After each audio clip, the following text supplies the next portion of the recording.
Hey, what's going on, Who Dat Nation? It is yours truly, TJ Jones, the host of the State of the Saints podcast. And some of you probably thought about starting your very own sports podcast. Well, let me help you out. I want to tell you a little bit about Anchor. Now, if you haven't heard about Anchor, it's an easy way to make a podcast, and it's free. You don't have to worry about paying a bunch of money each month. There are creation tools to allow you to record and edit your podcast right from your phone or your computer. Anchor will distribute your podcast for you, so you don't have to worry about that. So it can be heard on apps like Spotify and Apple Podcasts and many, many more. You can make money from your podcast with no minimum listenership. So go to anchorfm.com and start your very own podcast today. It's everything you need to make a podcast in one place.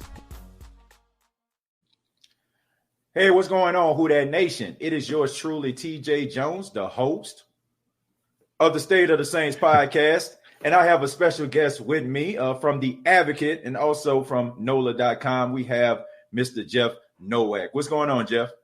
You know, just living the dream in my house, as I have been for the last 5 months.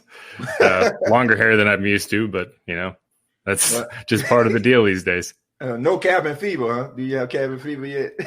Oh, I've had cabin fever. It's like beyond. I had cabin fever like 2 months ago, and now I'm just at the point that it's like I've just accepted my new state of very limited outside exposure. Right, but I can't complain. Right, well, thank you so much, Jeff, for being a part of the State of the Saints podcast to talk New Orleans Saints with us. I know a lot of people in the Who Dat Nation looking forward to hearing from you and hearing your perspective on the team, man. So thank you. For sure. Thanks for having me. First question, I want to just talk a little bit about training camp. I mean, the Saints have been padded up for about 4 days now, 4 days of training camp.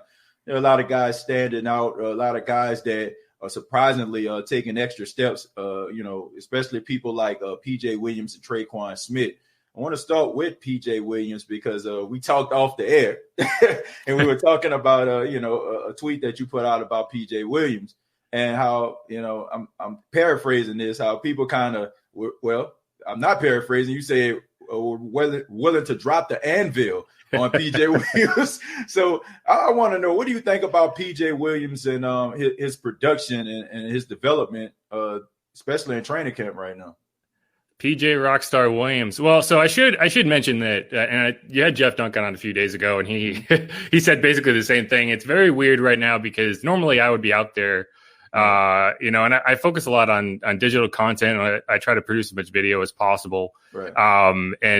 But the way the training camp is set up right now with coronavirus restrictions, only 10 media members are allowed out there per day, which is one per media outlet, essentially. Right. And so our beat writer, Amy Just, has been out there all week. I know another of our beat writers, Luke Johnson's, I think, next up on the carousel, and you just kind of go through it. And we benefit. We're fortunate to have a pretty robust team covering the Saints, and other organizations, they don't have the luxury of not being able to go out there, if that makes sense. Right. But so a lot of what I've been able to assess has been from a distance. And it's obviously not ideal because the clips you're getting are the clips that are allowed to be shared by the media. There's a lot of situations where, they're running sets that they don't want filmed for obvious reasons. Right. And in a lot of situations, they'll allow you to film stuff if there are fans present, because they're not going to say, well, you can't film this, but the fans in the stands can, because they can't control that. So the restrictions are even dialed up a little bit more than usual. But I think that's probably the takeaway that I think people need to keep in mind is the clips that you're seeing are not team drills. They're one-on-one sets. And if I was a cornerback, I would be petitioning the league to stop allowing people to film even that, because it's such a brutal way to only see how cornerbacks are developing. So you mentioned this, the tweet I had the other day, and the reason I felt it was important to send that out was because, I sent out a tweet after the first day of camp, which was a clip that I shared to highlight Deontay Harris and just some of the development you've seen there in terms of how he gets off the line and his quick breaks in and out. And PJ was the unfortunate victim of that. Yeah. And it just showed just how quick Deontay Harris is. And PJ was the guy on coverage in that. And if you know anything about PJ, he's a slot corner. He's a nickel corner. He's not the guy you're going to match up on, a shifty dude outside the numbers with no help. Right. So, you're asking for trouble. And, those are good reps for the corners because they need to get those reps to be able to work on those skills. But it's just simply not what you have PJ there to do. Yeah. And so the clip I shared, I want to say it was yesterday, maybe 2 days ago. I'm losing track of the days for the last 5 months. But, the clip I shared yesterday, I wanted to share it because I think it's important to realize that PJ Williams, his best asset, in my opinion, is the ability to get up to the line and make tackles. Yeah. And to just stop people cold. And on that rep, and yes, I like to use flowery language, like dropping anvils on people. I grew up watching Looney Tunes. Me too, man. Me too. Yeah. And so why I shared that clip is because I think what you see there is a lot more indicative of what you're looking for with a guy like PJ Williams. He's matched up with Juwan Johnson. The dude is just a monster. There's been some talk about potentially switching him to tight end because he's 6'4", 240 or something like that. And so you're asking a guy, is PJ Williams is 6 foot, soaking wet, 200 pounds. He's not a big dude, but he got up there and he jammed him and forced him out of his break. Yeah. And when you're talking about timing routes in the NFL, which pretty much, every NFL team is primarily timing quick option routes. And when you just jam up that timing for even a half second, it can throw off the entire play. The Saints run a lot of these over-under sets where it's relying on a guy getting off the line and creating traffic in the middle of the field. Right. They use Michael Thomas for that constantly. Yep. And if you disrupt that, then both those routes are shot because it's built to create space because they're crossing at a certain point of the field. And this is kind of a really long rambling explanation, but what you saw in that clip is what you need to see from PJ Williams, and it's why I think the criticism of your nickel corner is a little overblown because he can't hold up in man coverage on the outside with no safety. Well, Jeff, I agree with you when it comes to PJ Williams playing in the nickel, and I would actually say that PJ Williams is one of the best tacklers in the secondary. He's definitely better than Marcus Williams in that regard and several other corners. But when you put him on the outside, I often tell a joke that he almost single-handedly allowed Calvin Ridley to be offensive rookie of the year. That game where he played against the Falcons. But I just feel like the Saints could have really helped PJ Williams in his career if they would have converted him to safety earlier in his career, because I feel like he would be a much better safety than he would as a cornerback. And I feel like, he can still, play in a nickel because, we see C.D. Deuce, C.J. Garner-Johnson, he's a safety, but he plays in a nickel. And I feel like if they did that for P.J. Williams earlier, maybe he would have been much further along and probably have a little bit more respect from the Who Dat Nation than he does. But I do think he does a lot of good things, but I don't know if I would have signed him back for a year. That's just my personal assessment of it, just looking at him, and what he's done. But nevertheless, I think that he's a really above average tackler, and he does some good things as well. It's definitely fair. It's definitely fair. But one thing to keep in mind with PJ, and you're talking about transitioning him earlier in his career, and there has been talk about using him more at safety in the heavy box looks where you close the middle of the field. Right.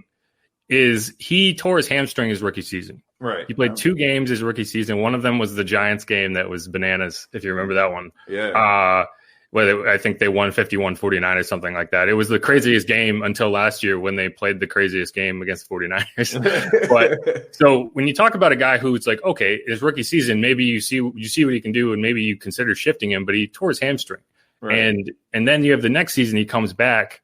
You're worried about getting him on the field before you can even consider changing his position. So his second offseason is him getting back into the position where you can trust him to play at all. Right. So you're basically talking about 2 seasons where, would it have been ideal to maybe see what he could do at safety? Probably, but there's a lot more going on than that. And it's important to keep in mind too, at that point, the Saints really needed corners. They had Kenny Vaccaro, and they were running Delvin Breaux out there. And I think Delvin Breaux had a really nice start to his career with the Saints, but he did not finish well, and the injuries didn't help.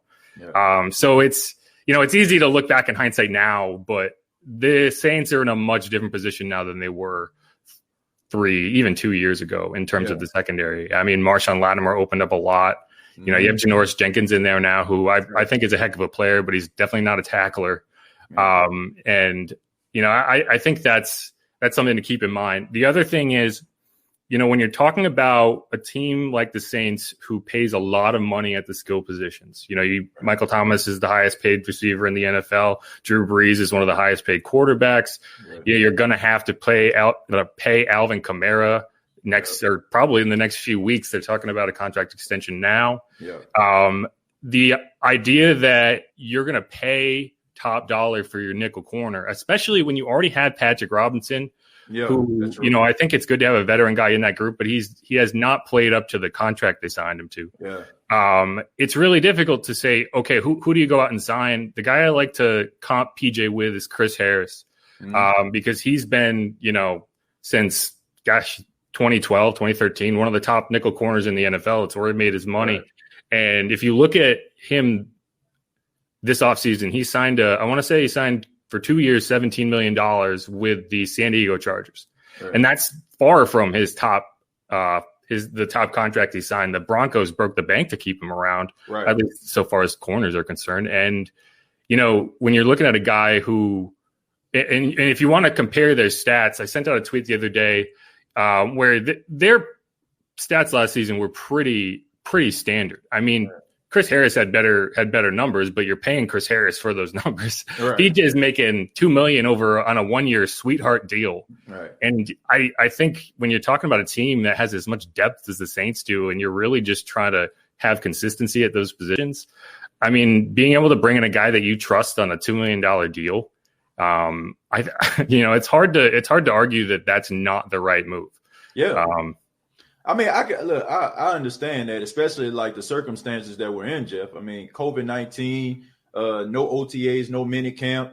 I think the Saints did an outstanding job bringing familiar faces back, because one thing that some of these newer teams are going to have to deal with is chemistry. I mean, we hear about the Tampa Bay Buccaneers and all of the talent that they have, but they're going to go through some growing pains because of the chemistry, you know, not having opportunities to, you know, go out there and work together in some of these off-season activities. I mean, I don't care how Tom Brady puts a hoodie on in the middle of the night and goes to Gronk house.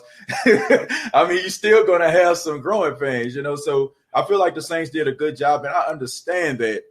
I mean, I'm just saying, like, I just feel like, you know, no disrespect, but I just feel like with PJ Williams, I think that, you know, you could have found somebody out there that probably could have been a little bit more productive than he was. And I do feel like he's a much better nickel corner than he is outside corner. I mean, that's without even saying. But me personally, I feel like they could have went in a different direction. But it's definitely fair. It's just you look at it's like it.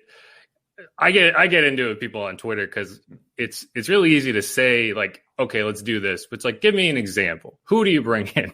And this year is extra tough because they haven't been able to meet with any of these guys. And you know, look at the Bucks. They traded a 4th-round pick for a retired player just to have someone who knows how to play with Tom Brady. I mean, I don't think that, you know, there's going to be a lot of hype around Gronk this year. I'm not buying it. I don't think you come off the couch and play elite level football. But I think that was more about continuity. It was getting another one in the room that understood how he calls plays, because it's when you join a new team, it's not only learning how to play. It's not only learning the playbook, it's like learning a different language a lot of the time. And I think that's going to be the biggest thing to watch with the Bucs is how do Mike Evans and Chris Godwin adjust to Tom Brady? Because you don't bring Tom Brady in and say, no, Tom, I know you've played with the Patriots your entire career, but you're going to learn our terminology. You're going to learn all this. Like, no. You're going to have everyone else adjust to Tom. You're paying him $30 million. You didn't agree to that contract with like, yeah, come in here. You're gonna play the way we want. Like, no, he's gonna play the way Tom wants because Tom wins Super Bowls. Exactly. And it's gonna be on Mike Evans to learn how to play with that. And you know, this is a little different with the Saints because a lot of the positions that you're bringing in are on defense. That's where the biggest changes have been. And this is another thing I tweeted the other day, which is, the Saints are in a much better position than a lot of teams in terms of losing the preseason games. No one benefits from it, but some teams are hurt less, and teams like the Saints that have very little turnover are going to have an easier time getting over the hump. The position that I have the most, I don't want to say concern, but I think it's probably the biggest area that you're going to want to watch is linebacker. Yeah. At this, you AJ Klein left in free agency. Mm-hmm. You hope Alex Anzalone can come back healthy and stay healthy, but he hasn't been able to do that, so it's tough to really bank on that. I'm blanking on his name. What's his name? They traded for him last year. He was hurt all last year. Kiko Alonso, right? He's trying to get back, and he's another veteran, but you're probably going to be relying on a guy like Zach Bond or Caden Ellis in very significant rotational snaps at the very least at linebacker, and you're not going to be able to see Zach Bond in one real live snap before week 1. Caden Ellis had a good run in the preseason last year, and he played at least a handful of regular season snaps. So you have a little more, but he's another guy that he's coming off a significant injury, and you're not going to be able to see him in live reps. And that's going to be tough for the Saints. I thought it was really, the only significant offensive position that they changed that you worry about someone adapting is Emmanuel Sanders. And if you had to sign a wide receiver that has proven he can adjust to a new system, it's probably the one who literally got traded midseason and then went and played in the Super Bowl. So even on that front, I think they're in better shape. Adam Troutman is a guy that you look at, and I think in a regular, an alternate universe where we have a full preseason, he probably comes in week 1 ready to go, and you see a lot from him. I think what you're going to see instead is, they're going to work him in a lot more slowly. The interesting thing that's going on right now, and I'm an eternal optimist when it comes to this sort of thing. Andrews Pete got hurt. He's hopefully going to be back in the next few weeks. That was the report. He had another hand injury, but it's not going to be the type that keeps him out for more than a couple of weeks. Josh Hill is dealing with Sean Payton's special. They call it a tweak. Last year, he tweaked his knee. And while you hate to see those guys get hurt, you have 2 of the 4 draft picks they made. Hell, 3, if you count Tommy Stevens, are people that need extra time in the preseason to get up to speed in Adam Troutman, Tommy Stevens, who they converted to tight end, and Cesar Ruiz at either center or guard. He's been doing a lot of work at guard right now. But the talk is they're going to switch out in the next week or the week after. He's going to be taking a lot more snaps at center and getting a lot more work at center.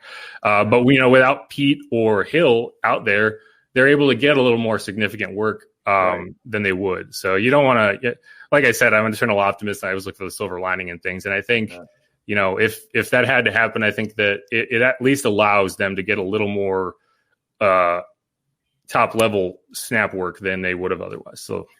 And also, I look at it from a transactional standpoint as well. Like, let's just say, for example, teams don't have preseason games to actually look at some of these players. I mean, they have to rely on some of these organizations to send them film on these players. And when you look at the offensive line position, I mean, you look at guys like Cameron Time, Will Clapp, so many guys that probably going to end up getting lost in the shuffle. There's a strong possibility they could possibly leave the Saints and go somewhere else and be a starter right away. And it's because, of the rotation. No Andrews Pete, Nick Easton is in there, so it gives these guys an opportunity, guys that probably will be standing on the sidelines with their hands on their hips because a starter is actually in. So it's giving them opportunity to put some things on film that if teams are willing to show other teams, it can possibly make some other squad. But I want to backtrack on something that you said. You talked about the linebackers and probably preseason games would have helped them actually evaluate some of that talent. Not only do you feel like that, but do you feel like it is going to affect the way that they actually make tackles? Like, the thing about it is you don't want to get any of your best players hurt, right? So, I mean, you're not practicing elite tackling in practice. So do you think that tackling may be an issue when you're going into week 1 against the Buccaneers? Well, so that's an interesting point you bring up. And I will say that the Saints have a lot of veteran players on defense, and I think that they won't be as affected by that as a team that, the Vikings drafted 15 players. That's not an exaggeration. They literally drafted 15 picks. And several of those were the Saints picks. Right. And I think, I don't know if this was the plan at the time, but in hindsight, you don't have the time to evaluate those guys. You don't have preseason games to evaluate those guys. And I think they are very, there was some criticism at the time they didn't make enough picks. I think they're very, very satisfied with the picks they made. Right. And they already are going to have a lot of roster decisions to make. But in terms of tackling, you still have Demario Davis, who, in my opinion, is one of the top tacklers in the NFL, at least form-wise. And if you needed someone to bring along a young group of linebackers, I don't know if there's a better guy out there that you'd want to kind of lead that group. The other thing is, and we wrote a story about this yesterday, Amy Just wrote a story about that the Saints are actually incorporating more live tackling into their scrimmages because of exactly what you were talking about. They don't have the preseason games to work on that, so they're going to do it in practice. And I don't think you're going to see a lot of. It's not going to be the vicious hits that you might see in a game, but it's honestly, I think that might be more productive in terms of learning how to tackle. One of the things that as you watch the NFL over the last 10 years and the last 20 years, a lot of players just don't know how to tackle anymore. And and part of that is because there's a lot less time to practice. And it's just not something, you're trying to teach a team a playbook. You're trying to install a system. And it's like you're going to just trust that they already know how to tackle, and that's going to be the last thing you work on. But this year, without the preseason games, you actually have more practice time because you're not worried about travel.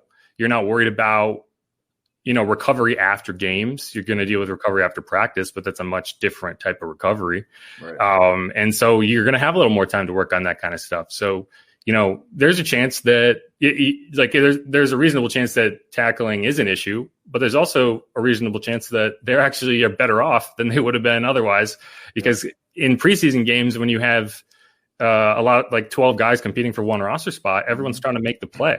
Everyone's trying to shine. They're not necessarily worried about, okay, I'm going to make a fundamental tackle right now. Right. You're just trying to stand out. Right, exactly. And you don't stand out with fundamentals. You stand out with, the stripped fumble return for a touchdown. Right. Not to say that these guys aren't doing their jobs, but it's just kind of something you have to consider, and it goes both ways. Yeah, I think you're absolutely right when it comes to Demario Davis. I think he's a really good tackler, and then you got to add Nigel Branham in there as well, a guy that was a kind of a standout for the Philadelphia Eagles, man. Jim Schwartz, the defensive coordinator, used to rely on him heavily in that defense. So I think that he could be one of those guys that can come in and actually contribute. Now, I don't know how. Maybe, he might start out on special teams and transition to the starting rotation, but I can really see him as one of those guys that come in and can contribute when he starts to get more familiar with the defense. Also, I want to talk to you about Alvin Kamara. You mentioned him about his contract, negotiations are starting to, perk up just a tad bit. He wasn't healthy. I mean, it was pretty clear last season he wasn't healthy. But, I mean, he still managed to get his normal 81 catches. Yes. I mean, and 1,300 all-purpose yards. So, I will say, but before we go any further, that is one of the most incredible statistics I've ever seen in sports. Alvin Kamara has caught exactly 81 catches in all 3 seasons. All 3 seasons. If you were trying to do that, it would be difficult. Right. That's insane. But anyway, that's not what we're talking about. But that's so wild. Yeah, I mean, it's true. I mean, you can't plan that. You just can't. But at least not until week 17. You'd be like, okay, I need 3. But I don't know. That's so strange. I mean, if it was incentive based and he had to get that amount, then, right? He gets it. He has an escalator at 80.5 catches. Exactly. I'll be excited about that. But I mean, we should check the over unders. We should check the Vegas over unders if he's betting on himself at 80. Yeah.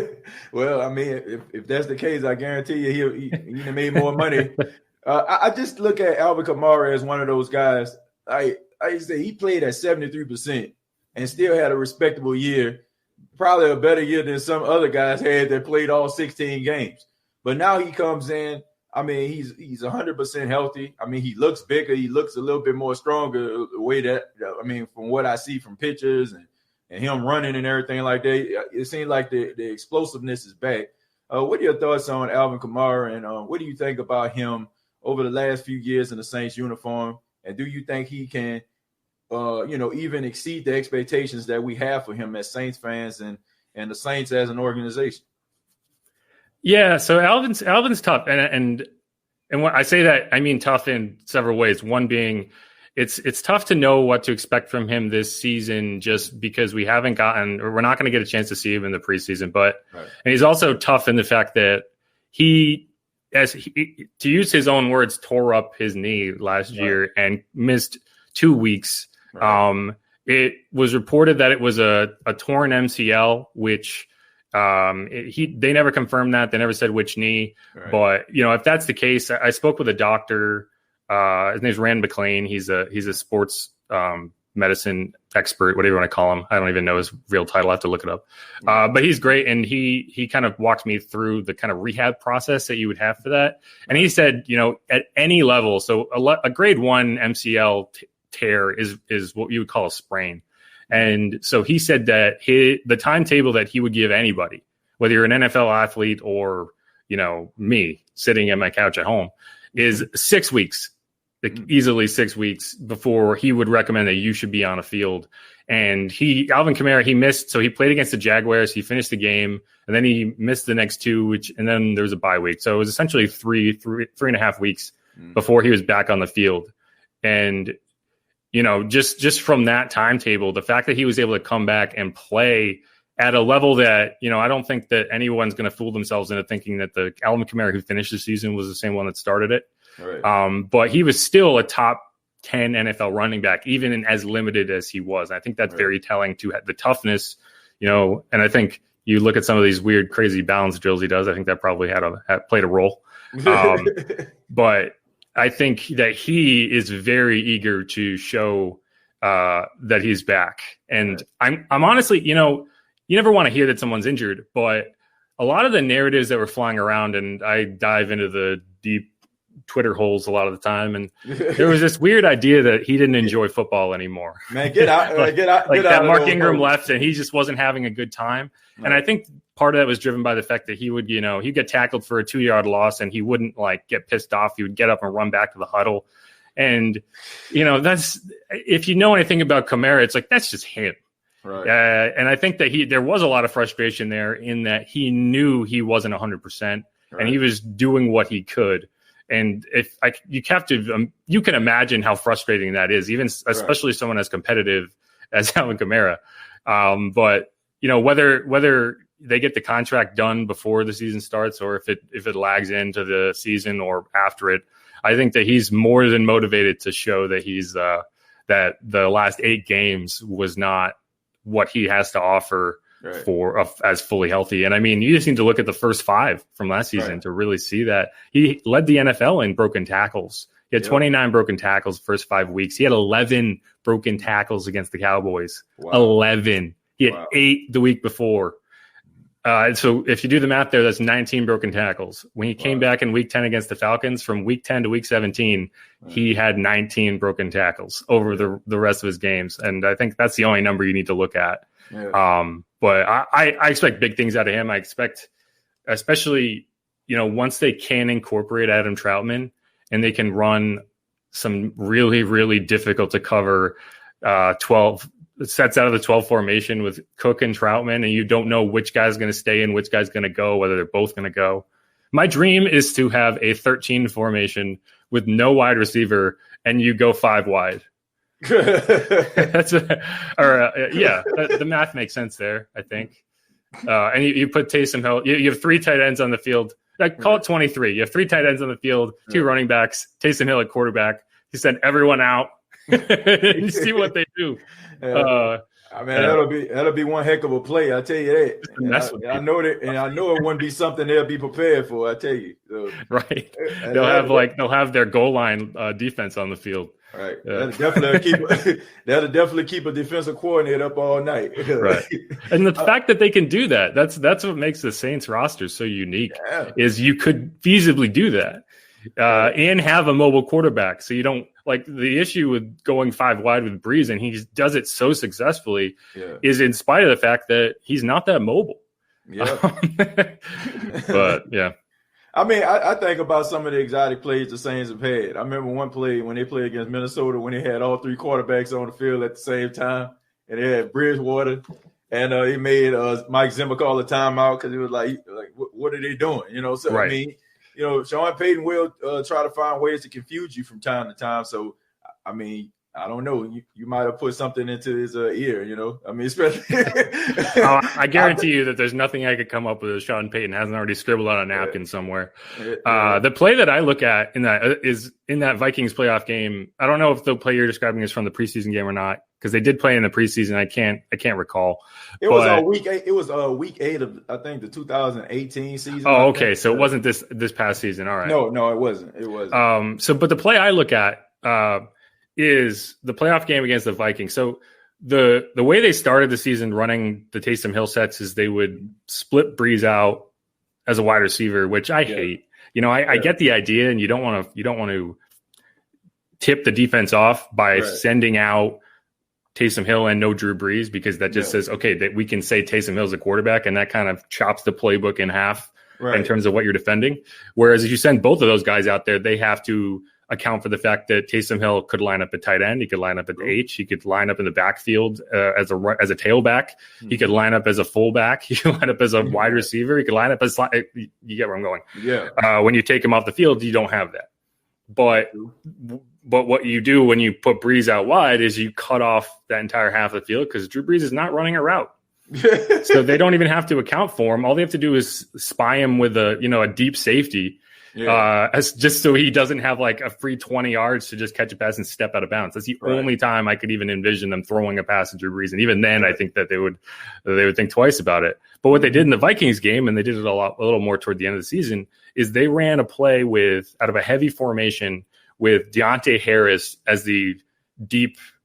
He was running a post route. He's running an 8, and it was I can't remember who ran the option, but it was a run set, and they sent Taysom Hill, and he just chucked it deep for a 50-yard gain. And the reason that worked is because you can do so many things out of these formations that they just don't have to do a lot of the time. And they keep things in their back pocket that if you ran them in any play or any game this season, it probably gets you a 50-yard gain for a touchdown. I think that play I think Harris fell and he got tackled at the 1.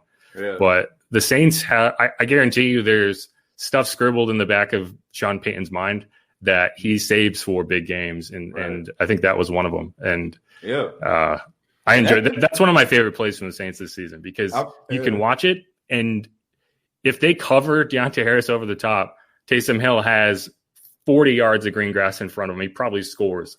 If they play soft to stay on top of Deontay Harris and cover and actually account for that run, just hand it to Kamara and he gets a 20-yard gain. Anyway, I'm just waxing poetic about one play, but I really did enjoy it.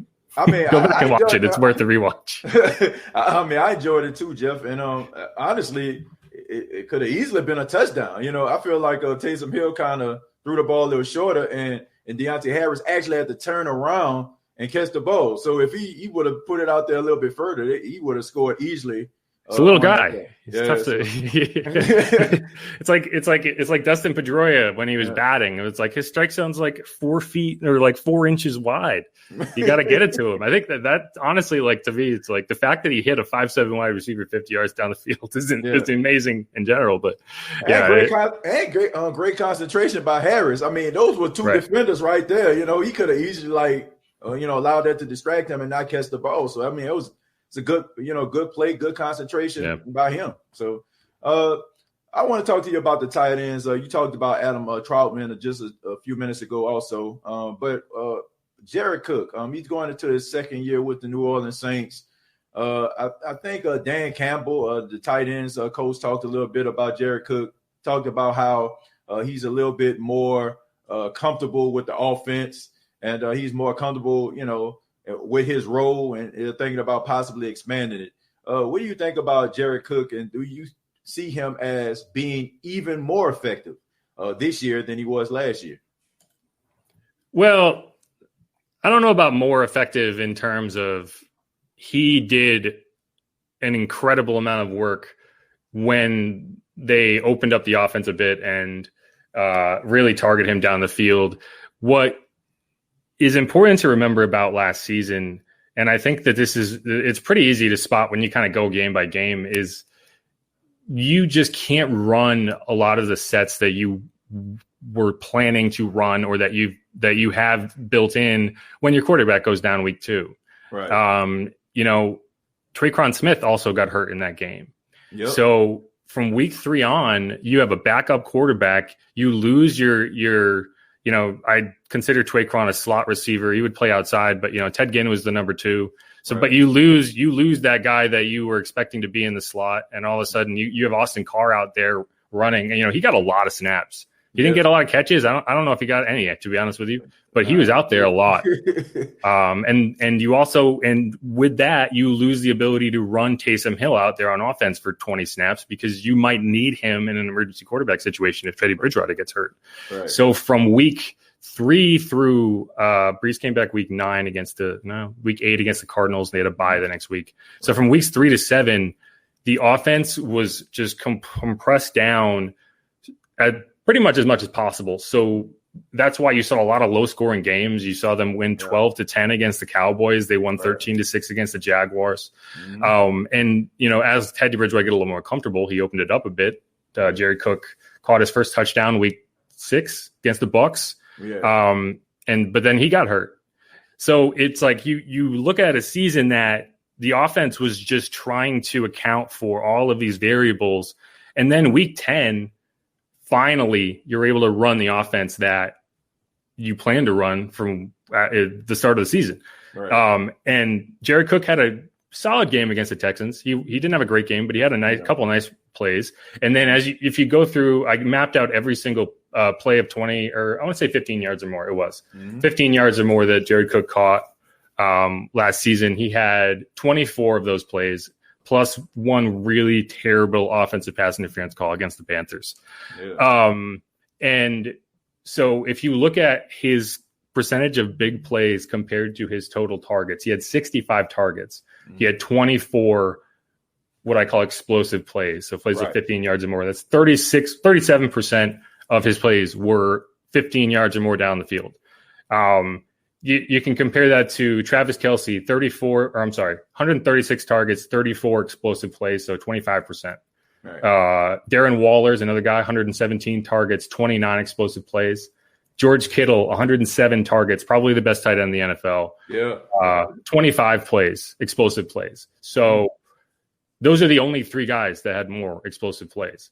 But you look at the guys, these are the guys that had more targets. Zach Ertz, 135. Hunter Henry, who missed part of the season, 76 targets. Austin Hooper had 97 targets, and he got hurt week 10 and didn't come back. Yeah. Tyler Higbee, 89 targets. Dallas Goedert, 87 targets. So like at the rate that he's getting targeted, the amount of explosive plays that he's producing is beyond elite. It's terrifyingly elite. And his yards after the catch were incredible too. He had a play against the Titans that I think he had 40, 50 yak yards down the sideline, which most tight ends don't get that far. They can't get that far because they're big and slow. That good block by Alvin Kamara. That was another one. Yep. Yeah. So I don't know if he's going to be, more explosive than that. I don't know if you can be, but I think that with, barring another season of crazy unforeseen injuries, thankfully the Saints don't play a team with Aaron Donald on it. I think that he can, you extrapolate, I hate using that word, but you extrapolate that out and you're talking about a guy who very easily, he had what? I don't even know. He had 65 targets. If you put that out to a very reasonable 100 targets, which, a tight end of Jared Cook's caliber should be getting 100 targets in a season. You're talking about 1,000-yard, 10 touchdown guy. I expect big things out of him, and especially in year 2, he understands the system. It's not changing. All the key players are back. If anything, they have just another guy in Emmanuel Sanders who can open up the field for him. Right. You look at the 49ers game specifically, and the Saints scored 46 points in that game. They might have scored 80 if Jared Cook had played the entire game, because they just had no answer for him. 2 receptions, 2 touchdowns. Long touchdowns, too. That tells you everything you need to know. Right. I mean, the second one was a broken play. The first one, they were, I think they were in a cover 4, and the strong safety thought that he could bluff pressure and still I don't know if the strong safety thought it the play call. I don't know, but the safety just couldn't drop fast enough. Jared Cook was past him before he could even get remotely close to the zone he's supposed to be in to stop exactly that route. It was just a standard over. And by the time that Jared Cook caught it, there was no one there, and he gets ahead of steam, and good luck. Yeah, he's dangerous. I think we both can agree with that. And some of the passes he catch, like he's fearless. Like I know there's a lot of players that will be making business decisions, and some of the catches that he made last season. I mean, whether it's in traffic, rather 2 guys. It helps when you're a giant, literal giant. I mean, I think about that. I think about that pass that Drew Brees threw to him. I think it may have been week 17, and he caught it like with one hand or something, like over Eric Reed. I'm for a touchdown. Wow. Yeah, I'm like, I think Eric Reed deserves a Medal of Honor from the Panthers for what he did in those games. They lost both those games, but he took a pounding. Especially in the Week 12 game. Mm-hmm. I mean, the Saints just beat him to death. With Jared Cook. At one point, he limped off the field. I think he had 13 tackles or something like that because they were just throwing it to Cook, and he was just like, "Good luck. Let's see if you can tackle him." It was brutal, but he was a good sport about it, I think, because who was it a few years ago that quit at halftime? I think he was Vontae Davis. I'm honestly, when I was going back through that game, I was like, it's honestly a miracle he didn't just quit at halftime like Vontae Davis, because man. Brutal. Yeah, I mean, but that, like you said, that's what Jared Cook brings. I mean, that big frame when he's about 6'6", 6'7". I mean, that's a big guy out there, catching these passes. And I mean, a great, huge catch radius. I mean, he's incredible. And I expect big things out of him. Like you said, at the beginning of the season, I mean, he started off, he was dealing with some injuries. But this is a guy, I mean, he led the Oakland Raiders in receptions at tight end and yards. So, this is a guy that when the Saints got him, I mean, I was really, really excited. And I'm also excited about, Alvin Kamara, being back at 100%. But I want to talk to you, last question is about the running game. We've been talking about the passing game throughout the show, but what about the running game? What can the Saints do to improve their running game? Maybe get a little bit more carries out of Latavius Murray and Alvin Kamara. Well, so they also added Ty Montgomery, who I think is going to be a really useful asset. I imagine he's going to stick around. There's been this question of whether he'll take Latavius Murray's job. They play completely different roles in the offense. I don't think that's not going to be something that that's actually a consideration in terms of should we keep this guy over this guy? But what Ty Montgomery brings is an elite pass catching running back, and you have that in Kamara, but it's a different style. Kamara is much bigger back. He's much more bruising back. And what you have in Ty is a guy that you can split basically anywhere, and he can press the defense. I mean, he's a wide receiver. He wears 88. Right. It always confuses me when I see him in the backfield with the 88. It's like, Dez, is that that's not there anymore. But no, I mean, the Saints are interesting because the Saints don't run a lot of traditional running back plays. They run a lot of crack toss plays where you're taking advantage of Michael Thomas's size to block the edge, which very few NFL wide receivers can do, or B, are willing to do as well as he does. Right. That's something that no one talks about as much as they should, is how good Michael Thomas is as a blocker. Oh, I know. I mean, all you got to do is ask Sendejo from the Minnesota Vikings. Right. I mean, when in that divisional round game back in 2017, I mean, he's a truck. Man. Yeah. and especially, and as much as the Saints like to get out on the edge with their runs, he's a huge part of the running game. I mean, he's catching every pass thrown his way, and he's setting records, but he's I won't say he's more important in the running game, but he's equally as important into the success of those outside runs. Yeah. Latavius Murray is interesting. I as you look back and you really wish that they had used him more towards the end of the season, especially as it became more and more apparent that Kamara just wasn't his full form. He was not at 100%.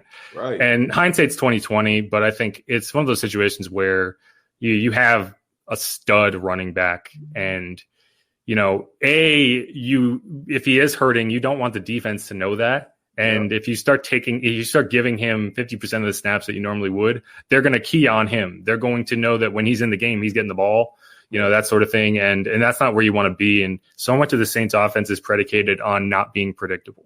Yeah, Jeff, I want to say this. Like, I really didn't understand the logic on rushing Alvin Kamara back. Like you talked about it, about the time frame for an injury like that, like 6 weeks, right? I mean, it wasn't. Well, that's from a doctor. Well. That's not from an NFL team. So I don't want it to sound like they were just throwing caution to the wind and sending him back. I don't know. They haven't said that, so I do want to make that clear. I'm just what the doctor told me is that's what he would recommend in that situation. So you don't know how severe this injury was. It might have been a situation where it was undetermined until he was able to get an MRI after the season, right. And, so I wanted to not make it sound like I'm suggesting that they were not keeping Alvin Kamara's best interest in mind when they brought him back. And I mean, missing 3 weeks of a 16 or, 2 games of a 16 game season is significant. Right. And this is a guy who is a very fierce competitor and wants to get on the field. And if he says he can go, and you believe him and the doctors don't veto that, then I don't know. And it's tough because at that point you're coming off a bye week. Most injuries, you get 3 weeks to recover and you should be back on the field. Yeah. I mean, but I just think, but I do just think about, they knew, they knew that he wasn't the same. I mean, he even said it in a press conference. He's talked about like how they had to push him and say, come on. We know you're dealing with something, but come on. I'm like, but the thing about it is, Jeff, Latavius Murray ran for 100 yards in 2 weeks. Those 2 weeks that Alvin Kamara was gone, he ran for 109 against the Bears. No, 112 with the Bears and 109 with the Cardinals. So I'm like, you have a guy that is doing a really good job. So it's not like one of them situations where you have to rush a guy back. I mean, I just felt like maybe they could have held him out, a little bit longer. I mean, that's just me, And hindsight is 2020 in that. And I will say that he got a far lesser share of the snaps in that Falcons game than he did the rest of the season. So I think part of it is bringing Kamara back. Mm-hmm. They also brought Drew Brees back before the timetable that, was initially set for him. And that worked out. So it's not always a situation where it works out that way. Mm-hmm. He actually, and when he came back in that Falcons game, I think if you go back and watch the tape, you'll see a guy who showed a lot of burst. I think that he looked really good in that game. He looked like a guy who was ready to play. Right. And as the season went on, I think it just wore on him. Right. And there's only so much you can do. It's tough though, because you do train these guys to be warriors. Mm-hmm. And they're hearing from we talk about people just trashing PJ Williams, mm-hmm. As Alvin Kamara sits out, he's not getting it. It's easy to say it now when you're the guy sitting there for a fourth week, especially as the Saints lose week 10 and you're not there against the Falcons. It's a much different situation mid-season when you feel like you can go, even if you're not 100%. Mm-hmm. And it's tough, and because you're kind of trying to balance these two ideologies of, rub some dirt on it and get back out there. And, I want to sign a $40-50 million contract in a couple of years. Yeah. I mean, and that's one thing that we all have to respect in the Who Dat Nation too, Jeff, is the fact that, I mean, he could have easily re-aggravated something and it could have cost himself a lot of money. It could have been like one of those situations. Him being a team first guy, I mean, even if you didn't have respect for Alvin Kamara in the beginning, you definitely got to have a certain level of respect for him now. the guy that would put his team before, his contractual, situation. So, I got a lot of respect for Alvin Kamara for that. But I do feel like the Saints, they got Latavius Murray. I always say this. I feel like Latavius Murray has always been like the bridesmaid, never the bride on every team he went to. And I feel like he has the tools to like really carry a team. We seen it in Oakland. In some cases we seen it in Minnesota. He was dominating in that game in the divisional round against the Saints, in 2017. He does some really good things. So I just feel like if his number is called, he does answer the call. Look at that game against the Houston Texans. I think he may have like about 10 or 12 carries, and he took advantage of it. He sprung for like a 30-yard touchdown. So Latavius Murray, to me, I feel like the Saints need to utilize him more. And I do understand he's not the best pass-catching running back. I think he caught his first touchdown receiving against the Cardinals in his career. But I do think he does some really good things that the Saints need to utilize. And he's a big physical guy. 6'1", 6'2", 225 pounds. Like, why? This guy leans forward, he gives you 3 yards. So, I agree. I agree with you. I really like Latavius Murray as a back. I think a lot of what you saw last year, and this kind of goes back to my point where they really weren't running the offense they were built to run a lot of the season. And when you talk about wanting to get a guy like Kamara back, it's because they wanted to get back to the offense that they think is capable of winning a championship. Yeah. And while it's like, Latavius Murray played incredibly well against the Bears. Like I said, that's not the offense that the Saints predicated their winning strategy on. That's true. So that's true. You're running different sets, and I think that there's probably a middle ground from what you saw versus what could have happened. But I really like Latavius Murray. I've liked Latavius Murray since he showed up in Oakland and just ran over people. Yep. And it's interesting. And I think another thing that we need to consider when it comes to the running game is it's really hard to run up the middle when your offensive line is not not creating space and getting leverage. Mm-hmm. And there was, the Twitter overreactions are always funny to me. And I knew the second I heard Cesar Ruiz that it was going to be this uproar. Because anytime it's not a sexy position. Interior lineman isn't a sexy position, especially given the fact that he's listed as a center and they just drafted a center.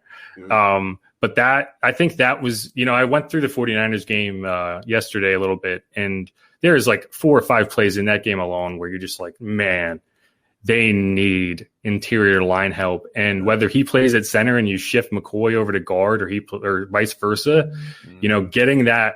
Getting a top flight prospect to help shore up the line is super important, not only for Breeze, but, what does Latavius Murray do well?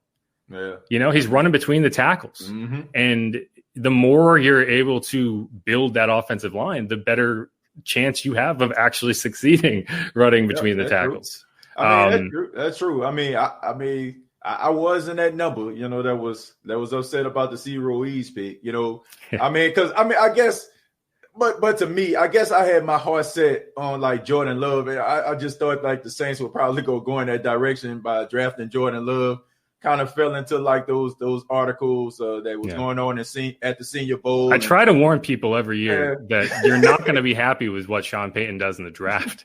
Every year, no one, it's like he's going to draft Marcus Davenport. He's going to draft Ryan Ramczyk. It's just what he does, and more often than not, it's a good pick, and he ends up getting Alvin Kamara in the 3rd round, or Michael Thomas in the 2nd round, or Marcus Colston in the 7th. So it's like you should probably. It's like people get so worked up about that 1st round pick, but with the Saints, it's almost always more about the later round picks. Yeah. They've done an outstanding job. Jeff Ireland, I say this on the show a lot. I said they need to hide him out in a basement somewhere to make sure that nobody can find him, because to me, he's going to be somebody's GM one day, and it's going to be a dark day in New Orleans. The way that this guy and his scout team get these guys and find these diamonds in the rough the way that he has. I still feel like the 2017 draft was the greatest draft class in NFL history. I think you have to go back. For sure. Yeah. You might look back in 5 years and that's not even a question. Yeah. I think you have to go back to like way back in the day. I think in the 50s with the Detroit Lions, that you have a offensive and the defensive rookie of the year. I mean, first team all pros, Pro Bowlers. I mean, I've never seen anything like that. I mean, just hit on every particular draft pick.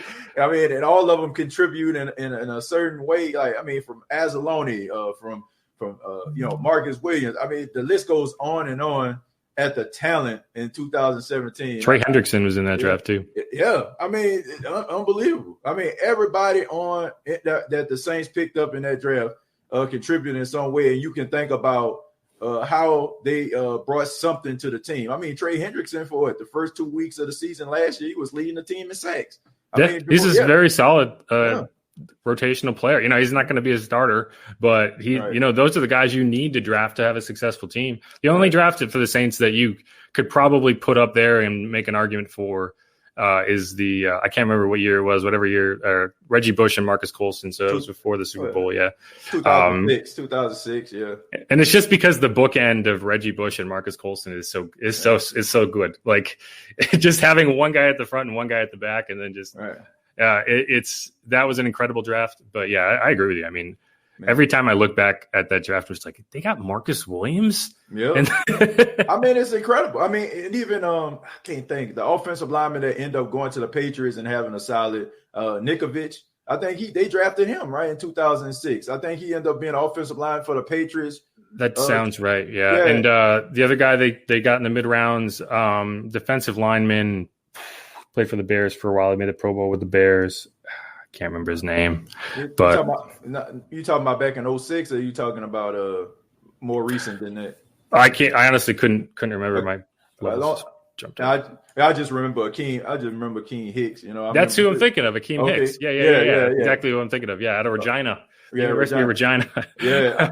I remember getting a kick out of him because I grew up a Giants fan. I'm from New England originally, and I wanted the Giants to draft him so they could have Akeem Hicks and Hakeem Nicks because they already had Mario Manningham and Eli Manning. And ironically, the Saints had both of those guys at one time, right? So, but Jeff, thank you so much for being a part of the State of the Saints podcast. Thank you for coming and sharing your insight and breaking it down, the X's and the O's with us. But before you go, just let us know how we can get in touch with you, and also, tell everyone about your podcast and all type of other outside ventures you got going on. Yeah, sure. So my title is digital sports producer for NOLA.com, which is just kind of title that means nothing, but also means I do a little bit of everything. So unlike, so the difference between me and a beat writer, one of the differences, other than the fact that I am not as good of a writer and reporter as them, is so I don't follow the Saints so much as I follow the seasons. So when during last year, for instance, I followed around LSU, and I was out in Atlanta for the SEC championship and the Peach Bowl, and I was at the national championship, and then the season ended, and I came and covered I'm fully credentialed to cover the Pelicans.